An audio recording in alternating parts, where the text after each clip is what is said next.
What I love about doing murals is that I can, be of service to a broader community, that I can touch more people's lives than just, wealthy art collectors. So it's different in my own work, and that my own work is my work. It's like what I want to do. Whereas I don't feel like these murals are about that. I feel it's like, okay, how can I help this project, which is bigger than me, come to life? I'm primarily interested in doing more murals that focus on queer people and give more visibility to queer, in particular transgender people. And the reason I say transgender is that, I'm not transgender myself, I'm cis. But I say that because I still feel like transgender people are part of the broader queer community. In the end, we chose a style that could accommodate the most amount of portraits and the most amount of representation and the more local people. It ended up being the right choice.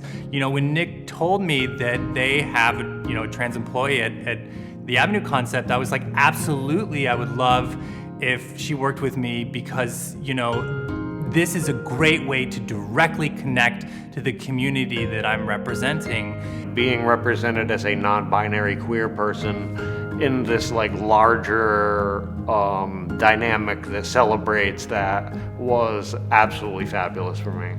The fact that the imagery contained within is created by a queer individual and is filled with trans and non-binary imagery is important to continue to put in front of people as public art.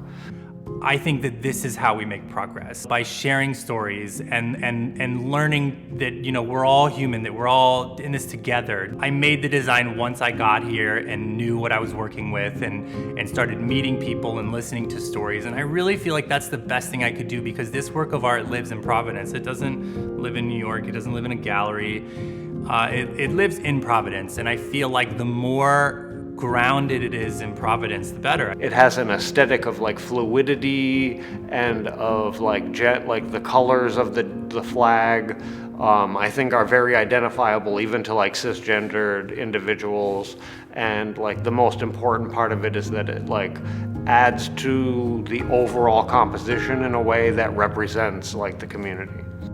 That's all you need sometimes, is that little positive spark that will just engender some more empathy for each other. And that kind of thing is what sparks dialogue, is what sparks more equality and kind of less division. And ultimately that's, I think, what makes the world a better place for us.